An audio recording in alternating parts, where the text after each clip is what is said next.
Ladies and gentlemen, fellow Toastmasters, there are no guests today, but let's go along on an adventure. We're going to go back to a time with big hair and neon lights and valley girls and people who talked like totally radical or bodacious dude or like radical. It was the 1980s. And there was one person in particular that was growing up in the 80s, about 1983, that thought, I don't know, let's become an entertainer. And so I want you to bear with me and go back in time to the early 80s, and maybe I can introduce somebody to you. Would you like that? Yes. Yes. All right. One moment.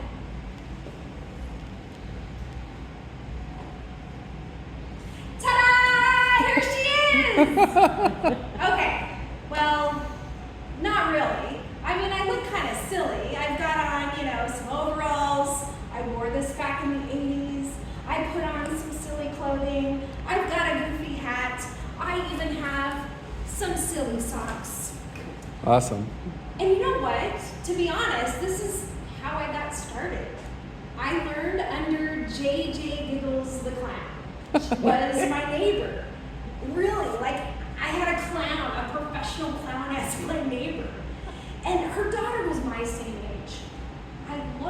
She was my best friend. And I would go over there and hang out. But after a while, I was always like, what's your mom doing? What's she doing in there? I wanted to dress up. Like I thought that was really cool. So slowly, she decided to train. My friend was Stacy. That's the daughter. So Stacy and I could learn how to dress up and be goofy and funny, and we would follow the mom around to different events. And this is about what I looked like back then. So I'm going to take you on a little adventure. So come along with me. Because the very first thing about a clown is what they wear, right? Mm-hmm. They dress up, they wear things, maybe too tight or too baggy.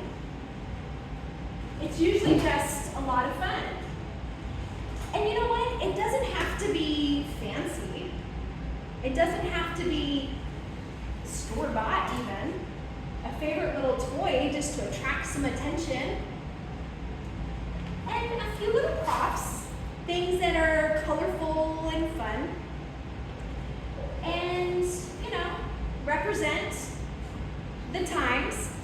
The 1980s were a lot of fun. And I think the very first thing that I learned was silliness. If I was uncomfortable in my own skin and got picked on in school, I don't know why this happened, but I could put on silly clothing and suddenly this whole personality came out. I was Spunky the Clown. And, there were different things along the way that became part of Spunky. It was no longer just the hat and the funny clothes, the overalls, but I added big shoes. I added a pink wig at one point, and my Spunky the Clown became a little girl.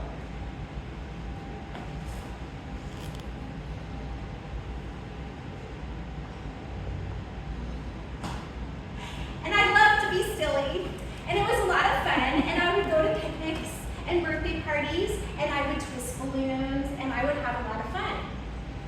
But you know what? Clowns are kind of scary sometimes, and not everybody likes it. So you got to see a little bit about Spunky as a little girl, but let me kind of walk you through a little bit about all the different attributes. The wig, the costume, that's the silliness.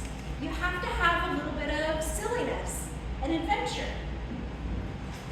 There's also something that comes along, and besides silliness, you have to learn how to share some joy.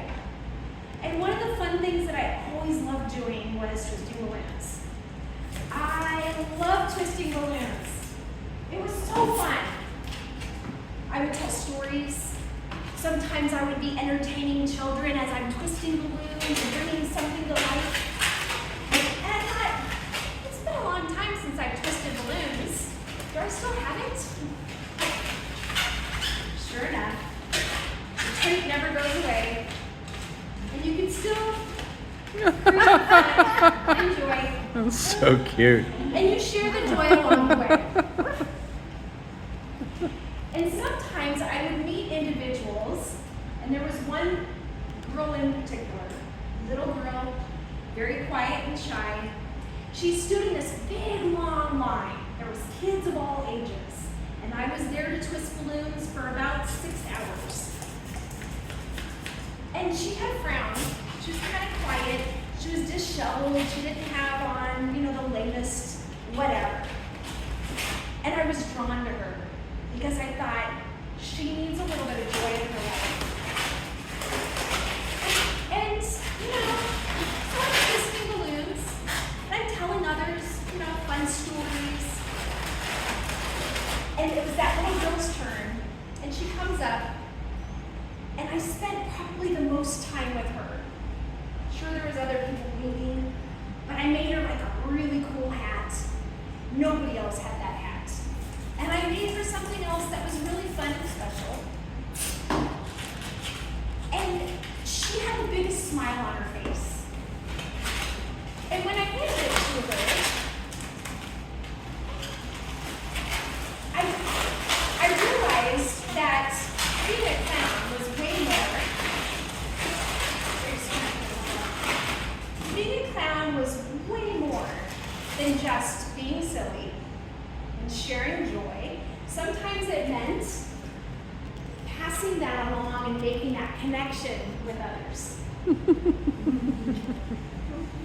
Now there's the last point that I think is very, very fun about a clown. And it's the sacred red nose. Sacred. I have an emergency red clown nose that I keep in my car. And what's funny about that is not only is it a nostalgic memory, so many years of my life with entertaining and being in different events and going here and going there. Somebody gifted this to me years ago, and it's funny. But there's a story about the red nose. Not every clown wears one. My clown actually had a pink nose painted on, with the little girl hair and a fluffy dress, big shoes. That was my persona. But there was this occasion where we were all together. There were several of us performing. We had somebody on stilts, somebody painting faces, somebody doing magic tricks, and I was a balloon twister. So, I put on my red nose. There was simple clothing. They didn't want a lot of bright colors. They didn't want to scare anybody. And it was kind of in the late, mid-90s when clowns were not as cool as they used to be. So we just kept it simple, which reminded me a lot like the way I started. Just putting on a few little items, bringing a little bit of joy, being silly, sharing that joy with others and making the connection. But I learned that the red nose, do you know how it came about? No. In the late 1800s, there were vaudeville entertainers. And they would wear the big shoes, kind of like the trampy, baggy clothing. And they would come on and trip and do all their little antics. And one of them came on stage and fell flat on his face, bloodied up his nose. But he went on to perform. And then the red nose became a symbol of that funny entertainment. Oh. Wow.